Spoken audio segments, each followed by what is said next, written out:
राज्यात राष्ट्रवादी काँग्रेस शरदचंद्र पवार पक्ष महायुतीत सहभागी होणार असल्याच्या चर्चेदरम्यान पक्षप्रमुख शरद पवार यांनी आमदारांची बैठक घेतली. मात्र या बैठकीला आमदार रोहित पवार हे गैरहजर राहिल्यानं राजकीय वर्तुळातून जोरदार चर्चा रंगली आहे. भाजपसोबत जाण्यास विरोध असल्यानेच ते बैठकीला गैरहजर राहिल्याची माहिती समोर आली आहे. यापूर्वीच्या बैठकीतही त्यांनी भाजपसोबत जाण्यास तीव्र विरोध दर्शवत बैठक सोडल्याचं सांगितलं जातंय. दरम्यान पक्षाच्या वरिष्ठांकडून कोणताही घाईचा निर्णय घेऊ नका आणि सत्तेत सहभागी होण्याची योग्य वेळ आल्याचे संकेत आमदारांना देण्यात आल्याची माहिती आहे. बैठकीऐवजी रोहित पवार यांनी शिक्षकांच्या आंदोलनाला उपस्थिती लावली.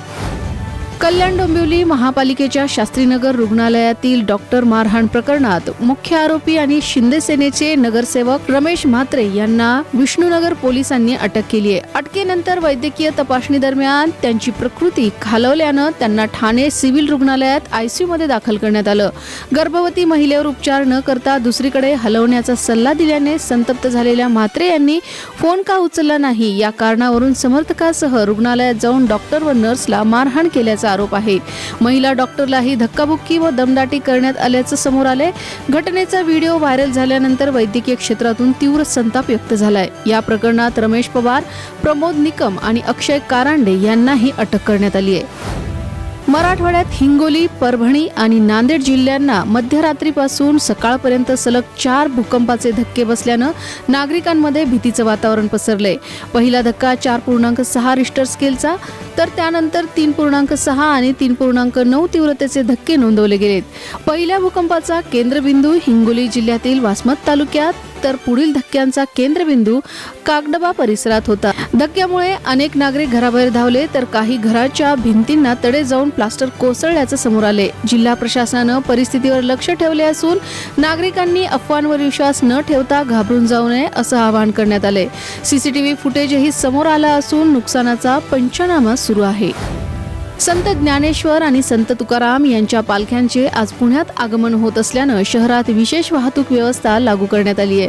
पालखी मार्गावरील अनेक रस्ते पहाटे 3 ते सायंकाळी 8 वाजेपर्यंत टप्प्याटप्प्याने वाहतुकीसाठी बंद राहणार आहेत. ज्ञानेश्वर महाराजांची पालखी आळंदीहून Wadmukhwadi, Dighi, Vishrantwadi, Phulenagar, Sangamwadi, FC road, Laxmi road, Nanapeth मार्गे भवानी पेठेतील पालखी विठोबा मंदिरात मुक्कामी पोहोचेल. वाहन चालकांनी धानोरी रोडसह पर्यायी मार्गाचा वापर करावा असं आवाहन वाहतूक पोलिसांनी केलंय. होळकर पूल, चंद्रमा चौक, शादलबाबा दर्गा, पाटील इस्टेट, इंजिनिअरिंग कॉलेज चौक आणि RTO परिसरातही आवश्यकतेनुसार वाहतूक निर्बंध लागू राहतील असं सांगण्यात आलंय.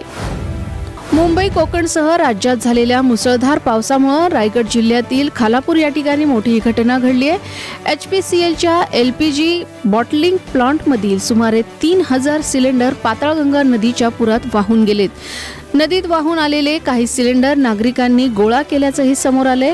या पार्श्वभूमीवर जिल्हाधिकाऱ्यांनी नागरिकांना सापडलेले सिलेंडर तातडीनं तहसील किंवा संबंधित डीलरकडे जमा करण्याचं आवाहन केलंय. प्राथमिक माहितीनुसार खालापूरमधील चावणे या ठिकाणी गोडाऊनमध्ये अतिवृष्टीमुळे पाणी शिरल्यानं ही घटना घडली आहे. पुरवठा विभागाकडून घटनेचा तपास सध्या सुरू आहे. अन्न व औषध प्रशासनाचे आयुक्त तुकाराम मुंढे यांनी पदभार स्वीकारताच अन्न भेसळ आणि अस्वच्छतेविरोधात धडक मोहीम सुरू केली आहे. FDAनं एका दिवसात 16 हॉटेल्स, रेस्टॉरंट्स आणि ढाब्यांवर छापे टाकले.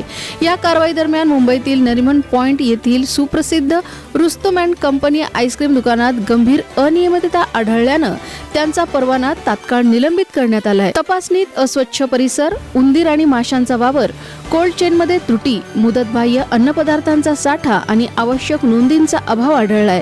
त्यामुळे फूड सेफ्टी अँड स्टँडर्ड्सच्या ऍक्ट 2006च्या कलम 32 अंतर्गत प्रशासनानं कठोर कारवाई केली आहे. ममता बॅनर्जी यांच्या बारुईपूर प्रकरणावरील आंदोलनादरम्यान तृणमूल काँग्रेसच्या एका कार्यकर्त्याला त्यांनी चापट मारल्याचा व्हिडिओ सध्या सोशल मीडियावर व्हायरल होतोय. व्हिडिओमध्ये संबंधित कार्यकर्ता गर्दी नियंत्रणात ठेवत आणि ममता बॅनर्जी यांच्यासाठी मार्ग मोकळा करत असल्याचं दिसतंय. मात्र काही क्षणात ममता बॅनर्जी यांनी संतापून त्याला चापट मारल्याचं व्हिडिओतही दिसतंय. हा व्हिडिओ भाजप खासदार राजू बिस्ता यांनी सोशल मीडियावर शेअर करत ममता बॅनर्जी यांच्यावर टीका केली आहे. या घटनेनंतर राजकीय वर्तुळात चर्चेला उधाण आलं असून तृणमूल काँग्रेसकडून अद्याप यावर कोणतीही प्रतिक्रिया आली नाही. अमेरिकेने इराणवरील लष्करी कारवाई आणखी तीव्र करत रेल्वे पूल आणि अनेक लष्करी ठिकाणांवर हल्ले केलेत.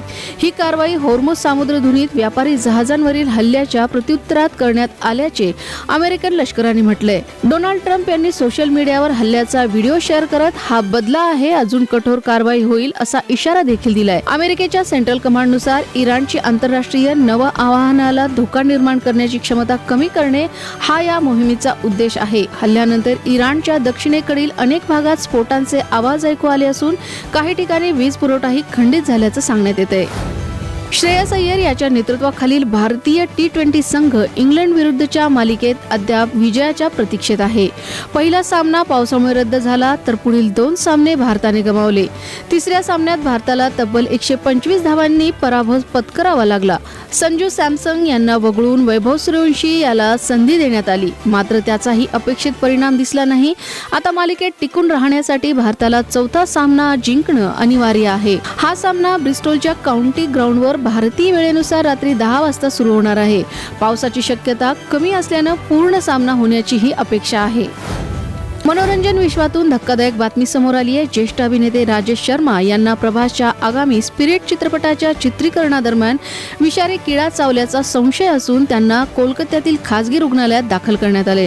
सुरुवातीला दुखापत किरकोळ वाटल्यानं त्यांनी चित्रीकरण सुरू ठेवलं, मात्र उजव्या पायात तीव्र वेदना, सूज आणि संसर्ग वाढल्यानं त्यांना तातडीनं उपचारासाठी हलवण्यात आलं. डॉक्टरांच्या मते संसर्ग पायाच्या बोटापासून गुडघ्यापर्यंत पसरला असून रक्ताच्या गुठळ्या होण्याचा धोका आहे. सध्या त्यांच्यावर उपचार सुरू असून प्रकृतीवर डॉक्टरांचं बारकाईनं लक्ष असल्याचं सांगण्यात येते.